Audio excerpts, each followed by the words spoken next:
Keluarga besar dipersilahkan. Duduk apa diri? Diri aja.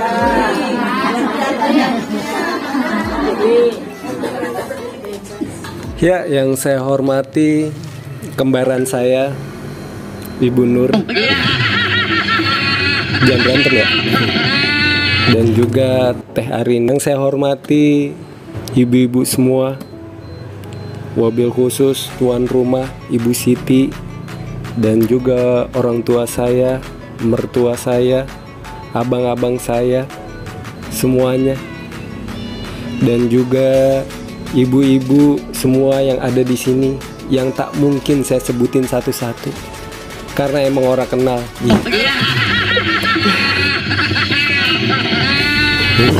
Ya men kenal muka gitu namanya. Iya namanya. Pergi ke Solo beli baju batik, belinya pakai layar sentuh. Ada ibu-ibu yang cantik. Assalamualaikum warahmatullahi wabarakatuh. Alhamdulillahirabbil alamin. Segala puji bagi Allah yang mana hingga detik ini kita semua bisa berkumpul, bermuajah, bertatap muka dalam acara tasyakuran walimatul khitan. Karena di mana sekarang musim pada sakit saudara-saudara kita, semoga yang lagi pada sakit Allah angkat penyakitnya dan Allah sembuhkan sehat seperti sedia kala. Dan tak lupa salawat serta salam marilah kita sanjungkan kehariban Nabi besar Muhammad sallallahu alaihi wasallam. Allahumma salli ala Sayyidina Muhammad wa ala ali Sayyidina Muhammad kama sallaita ala Sayyidina Ibrahim wa ala ali Sayyidina Ibrahim. Semoga kita semua termasuk umatnya yang nanti kelak mendapat syafaat dari Nabi Muhammad SAW. Berikut tadi contoh salawat yang benar gitu. Beda sama salawatan ya. Kalau salawat yang diajarin itu tasyahud akhir. Tuh, jadi barang siapa yang baca salawat yang tasyahud akhir tuh tadi, insya Allah nggak bakal ditolak. Walaupun kita dalam keadaan riya, dalam keadaan sombong, tidak berwudu. Kan kalau ibadah yang lain, kalau kita sholat mungkin kalau kita riya jadi sia-sia, iya nggak? Tapi kalau salawat insya Allah pasti dikabul. Begitu juga kalau kita doa, tuh jangan lupa ketika kita memuji kepada Allah, jangan lupa sholawat, karena nanti doa kita jadi kayak sia-sia. Karena sholawat itu ibarat kata kalau kita lagi doa banyak nih, diangkat pakai mobil itu Al-Fatihah, kan kita doa borongan ya, banyak banget doanya tuh Al-Fatihah. Nah itu kudu pakai orang dalam. Siapa orang dalamnya? Jadi kita tawasul atas nama Nabi Muhammad salawat itu tadi. Insya Allah apa-apa kalau urusan pakai orang dalam cepet ya. Kalau kita bikin KTP kelurahan ada orang dalam kan cepet banget ya. Begitu juga doa. Kalau kita pakai tawasul insya Allah cepet dikabul. Tuh, apalagi sekarang ini malam Jumat, Masya Allah, salah satu malam di mana yang insya Allah pasti dikabul. Karena ada 5 malam yang insya Allah pasti dikabul, yaitu malam Jumat, terus ada juga malam Rajab, ada juga malam Nisfu Sya'ban, ada juga malam Takbiran, itu Idul Adha, baik Idul Fitri. Dan selanjutnya saya mengucapkan terima kasih banyak kepada ibu-ibu yang sudah bersedia hadir pada malam hari ini. Agak keseringat mulut saya ini. Iya, di depan ibu-ibu semua ini baru kali ini saya di depan ibu-ibu ini. Iya, dalam acara tasyakuran walimatul khitan dan sampai tempatnya numpang. Terima kasih banyak ya Bu Siti ya. Jadi ngerepotin ya, pengen ngebantuin. Tahu diri banget saya ini ya. Iya tuh tahu diri. Dan juga mohon maaf atas segala mungkin hidangannya kurang memadai. Dan selanjutnya saya juga ingin berkisah karena pasti banyak pertanyaan. Benar? Iya, kok ini anak bayi udah disunat? Pasti pada berpikir kayak gitu kan ya. Benar, di Pangkalan jarang yang sunatnya bayi gitu. Bener, betul, masih awam gitu, orang-orangnya nggak kurang tahu. Jadi ceritanya tuh dulu saya mau punya anak pertama itu perempuan, alhamdulillah dikabul. Terus yang kedua saya mau punya anak laki-laki, alhamdulillah dikabul. Makanya Diva udah mesen, bang pokoknya ntar kalau anak emang laki-laki, bener laki-laki, saya mau sunat bayi. Tuh, emang udah diniatin mau sunat bayi. Awalnya udah diniatin, alhamdulillah gitu. Cuma ternyata ketika Fasya lahir, berat badannya itu kurang tuh. Jadi begitu waktu itu beratnya 29. Betul, akhirnya ibunya fokus buat gedein dulu nih berat badannya biar normal. Nah ketika 1 bulan udah mulai bertahap normal, 2 bulan alhamdulillah udah mulai. Di situ saya ditagih, ya kapan ini mau disunat? Gitu, ntar dulu. Kita ngumpulin duit juga sama kayak ibu yang lain gitu ya. Kabar, kebetulan ada diskonan juga, jadi nunggu diskonannya di rumah sunat tuh nyari diskonan. Jadi bukan cuma mama yang butuh diskon, saya juga butuh diskon gitu. Hingga akhirnya di umur 3 bulan, karena memang saya juga termasuk orang yang kalau punya anak wajib dibedong, karena orang tua saya itu punya keponakan semua rata-rata dibedong. Paling nggak bayi itu kan 3 bulan dibedong. Makanya saya berani sunat kalau udah lewat 3 bulan karena saya dibedong gitu. Tapi kalau buat ibu-ibu yang nggak dibedong anaknya ya nggak apa-apa, silakan. Karena kalau menurut hadis 7 hari juga udah bisa gitu. Karena waktu hitan itu antara dari mulai 7 hari sejak lahir sampai sebelum balik. Jangan sampai kelewat balik. Karena kalau sudah kelewat balik itu konon katanya begitu. Kelewat balik nanti ibadah kita nggak sah, ya nggak diterima begitu. Karena apalagi kalau kita dengar kisah tentang fenomenal Nabi siapa yang disunatnya udah di atas umur 70 tahun. Semua udah pada tahu, kurang lebih umurnya 80 tahun baru disunat gitu. Tapi bukan berarti Nabi Ibrahim itu Nabi pertama yang disunat. Sebetulnya ada Nabi Adam justru paling pertama disunat. Tuh, jadi dari dulu juga udah disunat. Nabi Adam itu disunat pada saat dia, jadi kan waktu dia di surga diusir tuh. Terus dia minta doa, minta ampun kepada Allah, nggak diampun-ampunin dosanya.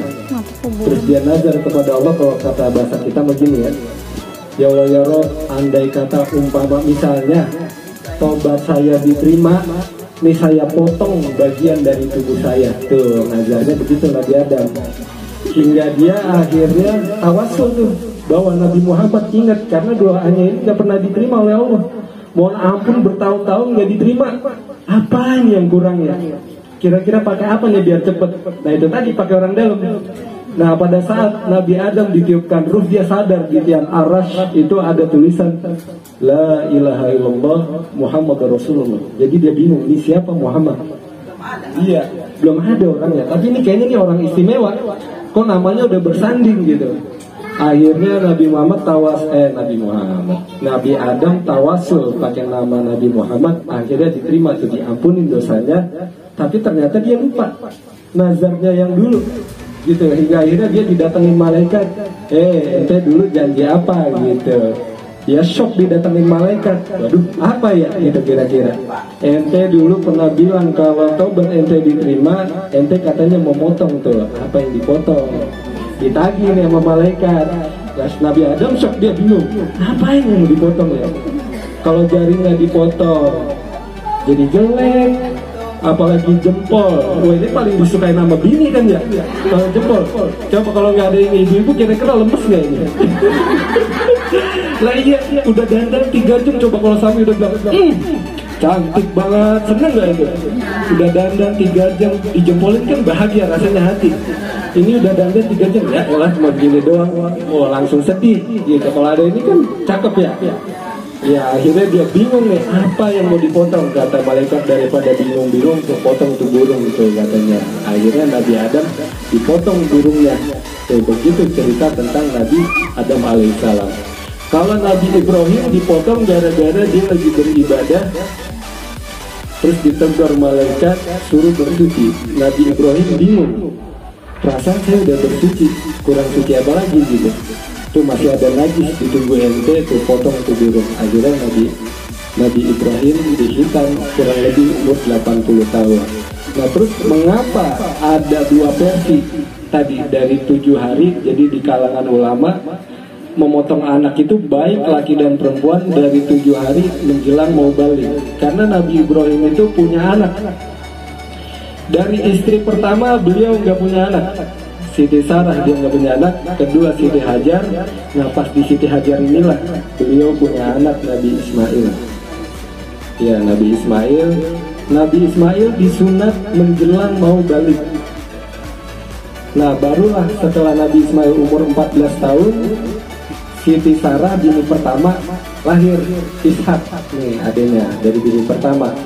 Nah si Ishak ini disunatnya oleh Nabi Ibrahim umur 7 hari. Lebih mudah lagi. Kalau sekarang istilah teknologi, apa yang baru, apa yang terbaru itu lebih upgrade, lebih bagus berarti. Ya bapaknya 80 tahun, anak pertama tadi menjelang mau balik, lah begitu adanya, iya lebih upgrade, lebih bagus itu namanya. Sehingga keturunan dari Ismail itu rata-rata sunatnya menjelang mau balik. Kalau keturunan Nabi Ishak rata-rata 7 hari. Ada sukunya nih, ada dua beda ini. Jadi masing-masing ada 7 hari. Tuh, garis keturunannya lah padahal kayak gitu ibarat kata. Nah terus akhirnya ada omongan nih dari pihak Nabi Ismail, kalau misalnya sunat 7 hari, wah itu menyakitin bayi, budaya Yahudi. Tuh, makanya Datu juga begitu mendengar cucunya mau disunat, ini emang dadakan, saya nggak bilang mertua. Benar-benar Datunya kaget, waduh kesian masih bayi udah disunat.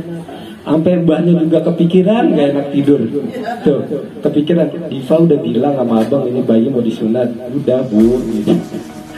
Akhirnya ya udah, besok disunat dadakan, langsung kita bawa pokoknya tuh. Itulah mengapa tadi ada dua versi tadi, antara 7 hari dan mau balik, karena bagusnya memang 7 hari. Bahkan Nabi Muhammad itu ada dua versi kalau Nabi Muhammad. Sebagian ulama ada yang bilang Nabi Muhammad kondisinya sudah berkhitan, begitu lahir sudah berkhitan. Pendapat yang kedua, Nabi Muhammad dihitan oleh kakeknya Abdul Muthalib pada 7 hari. Nah ini 7 hari. Nah tadi kan keturunannya Nabi Ismail itu rata-rata orang biasa. Ya rata-rata orang biasa yang sunatnya mau balik ya. Nah ternyata dari keturunan Nabi Ismail ini paling ujungnya nih Nabi Muhammad. Nah kalau Nabi Ishak rata-rata keturunannya para nabi-nabi. Banyak di sini nabi-nabi, diantaranya Nabi Yakub, terus hingga akhirnya disebutlah Bani Israel. Nah jadi ketika Nabi Muhammad ini lahir disunatin oleh kakeknya 7 hari, seolah-olah terpatahkan ya. Yang tadi keyakinannya yang di atas pada sunatnya mau balik, kok giliran Nabi Muhammad malah 7 hari gitu. Jadi kita sama Yahudi ini sebenarnya saudara, masih satu saudara, satu bahasa kita mah satu kakek buyut lah, kakek buyutnya Nabi Ibrahim. Makanya kita nggak berbeda jauh syariatnya dengan budaya Yahudi. Kalau Yahudi ada puasa Ayyamul Bid 13, 14, 15, Nabi Muhammad juga ngajarin puasa pertengahan bulan. Tuh, jadi kita tidak jauh berbeda dengan budaya Yahudi karena memang bukan ngikutin Yahudi, kita ngikutin syariat Nabi. Yang salahnya Yahudinya gitu. Jadi salahnya Yahudinya bukan Nabinya. Kalau Nabi kan kita ngikutin syariat Nabi. Ya pasti Nabi ngajarin yang benar. Nggak usah dicari dari segi medis bagus apa enggak. Pokoknya kalau udah Nabi ya Nabi bikin syariat udah pasti bagus. Apalagi nih kalau ditanya medis, insya Allah pasti jawaban dokter yang ngerti pasti bagus gitu. Bahkan dokter waktu nyunatin pasien bilangnya, wah ini kalau enggak bagusnya sebulan gitu kata dokternya. Karena saya tadi bedong, saya mah pengen 3 bulan aja gitu. Jadi emang bagusnya bayi itu umur 7 hari. Bagus lagi di umur 7 hari udah dihitam, udah diakikah. Itu bagian banyak duit. Orang yang kayak kita kan ngumpulin duit dulu ya. Iya. Nah jadi begitu ceritanya. Kenapa hingga akhirnya si Pasha disunat. Nah jadi bagi anak yang memang kulupnya itu lubangnya kecil, kalau bahasa kedokternya tuh ya phimosis ya. Jadi kalau yang normal itu kulupnya nih bisa dibuka nih kayak gini Bu. Nah jadi pala penisnya tuh kelihatan gitu. Tapi kalau pala penisnya kecil seperti ini, wah lebih baik dihitan segera, karena nanti 3 tahun kemudian bisa terindikasi dia kena ISK. Apa itu ISK? Infeksi suami kecantol janda. Loh salah. Ya jadi infeksi saluran kemih ya. Jadi daripada anak ibu dioperasi ya kan, lebih baik dihitan ya, segera saja kalau begitu. Nah saya coba kasih ilustrasi, anggap aja yang warna kuning adalah pipis kita ya, melewati 2 lubang, lubang penis dan lubang kulup. Jadi kalau lubang kulupnya itu kekecilan, otomatis pipisnya nggak keluar penuh full, dia akan mengendap tuh ya di kepala penis, di antara kepala penis dan kulup. Jadi ngendap di situ dia. Lama-lama nanti dia jadi bakteri ya, karena mengendap terus kan, nggak keluar-keluar karena nggak bersih gitu kan, susah dibersihin bagi yang phimosis. Jadi nanti lama-lama jadi bakteri sehingga menyebabkan infeksi kepada kepala penis mungkin, atau yang nanti biasanya itu di kepala kulupnya itu dia bengkak. Otomatis kalau bengkak dia semakin mengecil dan semakin mengendap bakterinya, jadi infeksi. Jadi lama-lama nanti jadi ISK, infeksi saluran kemih. Biasanya nanti terjadi di umur 3 tahun lebih biasanya sih seperti itu. Jadi ya segera saja dihitan. Nah kalau yang warna biru ini adalah nanti batasan kulit kulup yang akan dipotong. Jadi kulit berlebih yang kulup ini, jadi itu dipotong. Jadi contoh ilustrasinya kayak gini ya ibu ya. Nah jadi dokter-dokter yang dulu yang manual tuh kayak gini, dia ngesayat, dipotong bagi 2, terus dilingkarin, dipotong. Jadi kulit berlebihnya ini dibuang, jadi kita gampang bersihinnya gitu. Jadi nggak ada air kencing yang mengendap gitu, jadi lebih bersih setiap harinya ya. Jadi semoga penjelasan saya bermanfaat, semoga merubah pola pikir ibu-ibu, jadi menyegarkan anaknya untuk berhitan biar lebih sehat. Semoga berkah. Sekali lagi saya ucapkan terima kasih banyak. Mungkin ini saja yang bisa saya sampaikan, kurang lebihnya mohon maaf. Assalamualaikum warahmatullahi wabarakatuh. Bubur sumsum cumi-cumi. Assalamualaikum calon suami. Allah.